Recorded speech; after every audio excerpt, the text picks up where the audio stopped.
Bonjour, une synthèse, quelques conclusions. C'est la fin de notre cours, quasiment, avant-dernière vidéo. Nous allons faire une petite rétrospective très rapide de ce que nous avons vu. Nous n'allons pas reprendre tous les éléments, bien sûr, puisque nous les avons vus au cours de ces 12 dernières semaines. Mais j'aimerais juste focaliser aujourd'hui sur quelques points importants. Le premier point, c'est qu'il faut prendre conscience que l'urbanisation, que les villes s'inscrivent dans un phénomène bien plus large à l'Afrique, qui est un phénomène mondial. L'Afrique est relativement en retard par rapport au processus d'urbanisation dans les autres continents. Donc il y a une marge de progression qui est énorme, et du coup, c'est bien en Afrique que l'on a les taux d'urbanisation les plus élevés. Il faut aussi prendre conscience que nous sommes dans des contextes différents. On parle justement des villes africaines et pas de la ville africaine.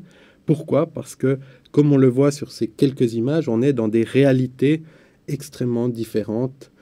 Si l'on se trouve dans le Sahel, si l'on se trouve en Afrique australe, si l'on se trouve dans la partie anglophone ou francophone, dans la partie nord-africaine ou subsaharienne. Donc on a des contextes et des réalités qui sont extrêmement différentes. Cependant, on a un certain nombre de points communs qui nous permettent de réfléchir sur les villes africaines.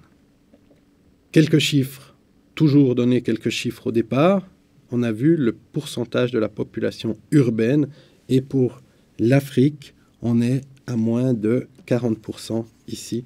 Donc on a une marge de progression qui est non négligeable. Et c'est pourquoi l'un des enjeux pour le continent africain les prochaines années, c'est véritablement les questions d'urbanisation. Peut-être un des tableaux les plus importants dans la compréhension de la ville africaine, c'est que le 57% en 2010, ici, le 57% de la population africaine vit dans des villes de moins de 500 000 habitants. Et que finalement, les villes à partir de 5 millions d'habitants, c'est que 7% en tout de la population urbaine africaine. Donc si l'on veut traiter de la ville africaine, c'est de la ville moyenne qu'il faut traiter, et c'est de la ville qui a entre 1 à 5 millions d'habitants, qui est une ville qui est en général la capitale du pays. Donc on voit qu'il y a un très fort pourcentage des gens qui habitent dans des grandeurs entre 1 et 5 millions d'habitants. Ce phénomène urbain s'inscrit dans des grandes modifications qui ont eu lieu ces dernières décennies. La première, c'est que la ville n'est plus un système fermé et discret, mais un système étalé qui va au-delà de ses propres frontières. Deuxième modification de ce phénomène urbain, ce sont les modes de vie, qui sont des modes de consommation plutôt, où on a une tendance à retrouver un certain nombre de modes de vie, notamment chez les élites, sur l'ensemble des continents, sur l'ensemble des pays ou des villes africaines. On a les mêmes modes de vie, ou disons un mode de vie qui tend à se généraliser. Et puis on a l'apparition de nouvelles centralités. Les villes anciennes disparaissent, certaines, pour laisser place à des villes beaucoup plus récentes et plus dynamiques en termes économiques ou en termes démographiques. Donc il y a une redistribution des cartes au niveau mondial, mais aussi au niveau continental, avec l'apparition de nouvelles centralités. On a vu aussi dans notre cours qu'on avait différentes formes d'urbanisation. Il y en a 5 qui vont des bidonvilles aux grandes zones d'activité, en passant par les enclaves résidentielles, les centres gentrifiés et les grandes banlieues résidentielles. Voilà, ça c'est des formes d'urbanisation, ça permet de comprendre où habitent les gens. Nous avons également remarqué un certain nombre d'enjeux que l'on a mis en avant, et notamment une urbanisation qui se fait sans développement économique. L'urbanisation, dans les livres sur le développement des villes, s'accroche normalement sur le développement économique. Là, ce n'est pas le cas. On a une urbanisation qui se décroche de ce développement économique. Une nouvelle donne qui est le changement climatique, qui n'est pas propre à l'Afrique, mais à l'ensemble des pays dans le monde, mais c'est une nouvelle donne qui fait qu'il faut planifier différemment en fonction de ce changement climatique. Un enjeu important, les périphéries, la pression que l'on va mettre sur ces périphéries. Là, on est en périphérie d'Accra. Et l'enjeu majeur de l'urbanisation en Afrique les prochaines décennies, c'est la périphérie actuelle des villes qui ne sont pas encore soumises à l'urbanisation. L'enjeu, il est là. L'enjeu n'est pas au centre-ville, l'enjeu n'est pas dans la densification des périphéries actuelles, il est dans la périphérie à venir. Et il y a un enjeu important puisqu'on est sur des surfaces en principe de nature et l'enjeu principal est de pouvoir proposer un type d'urbanisation qui mêle à la fois la question de la nature et la question du bâti. Tout ça se fait sur un fond de mobilité généralisée où les gens sont de plus en plus mobiles, bougent de plus en plus avec tout ce que ça comporte, c'est-à-dire qu'il faut des infrastructures pour que tous ces gens puissent bouger. Nous avons vu 4 défis majeurs pour la ville de demain. Le droit à la ville, le droit de chacun de pouvoir vivre et aller en ville. Le défi climatique, nous en avons déjà parlé. La réduction des mobilités, on sait qu'elles augmentent de plus en plus. Il faut réduire et réguler les mobilités. Et enfin, redéfinir les formes de démocratie. La prise de décision sur la ville, la gestion urbaine ne se fera pas ou ne fera pas l'économie d'une redéfinition des formes démocratiques. Nous avons ensuite questionné les paradoxes de la planification par rapport au changement climatique, notamment avec d'un côté la mitigation qui tendrait plutôt vers des formes compactes, alors que l'adaptation au changement favoriserait plutôt un étalement urbain.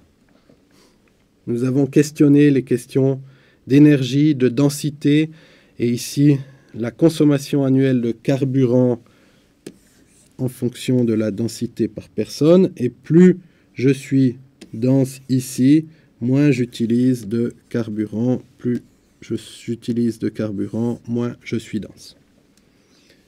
Là aussi, on a interrogé les parts modales des déplacements par rapport au PIB, et l'on voit qu'on a différents modèles, le modèle américain, européen et des villes en développement, où les PIB sont encore relativement faibles, et puis la part des déplacements aussi. Donc on a un enjeu pour savoir si on va plutôt dans la direction du modèle qui pourrait être un modèle cible, faiblement consommateur en déplacement, ou alors si on va se retrouver dans le modèle américain qui, lui, est fortement consommateur.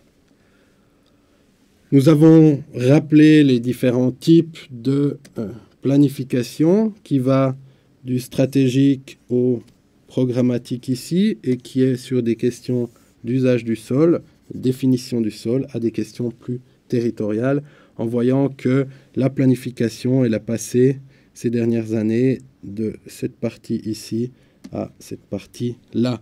Mais on reste dans un cadre, c'est ça que nous avons vu également, c'est un cadre qui reste tout à fait le même, que l'on soit dans un des tableaux ou un autre, on est sur des mêmes types de planification, donc il n'y a pas eu de changement de paradigme, on ne change pas d'univers en passant d'ici à là, bien au contraire, on fait à peu près les mêmes choses en tendant vers des choses plus stratégiques et plus territoriales.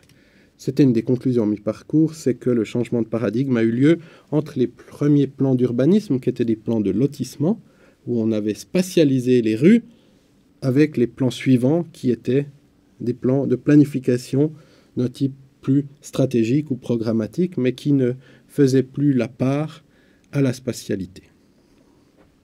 Nous n'allons pas passer en revue maintenant ces différentes choses, nous les avons déjà vues, mais il y a des bonnes raisons de planifier. On ne planifie pas pour planifier, on planifie parce que c'est utile. Nous avons vu que les villes étaient identiques, qu'elles avaient les mêmes modes ségrégatifs. Ici l'exemple d'Abidjan, l'exemple de Dakar. Nous avons vu que les pauvres ont les mêmes stratégies dans ces villes. Nous avons vu que les développeurs sont les mêmes partout et que les bailleurs de fonds sont les mêmes partout. Il y a une grande proximité dans ces villes africaines. On a les mêmes personnes qui travaillent avec les mêmes matériaux de base. Et ceci même si les contextes sont extrêmement différents. Nous avons des problèmes identiques, le foncier en est un. On voit dans une image comme celle-là la difficulté de régler la question foncière. Mais nous avons aussi les mêmes problèmes environnementaux, de circulation, de pauvreté, de ségrégation. Puis il y a les limites de cette planification. On a vu que dans les plans actuels, on ne tient pas compte de la donnée des coûts de l'urbanisation.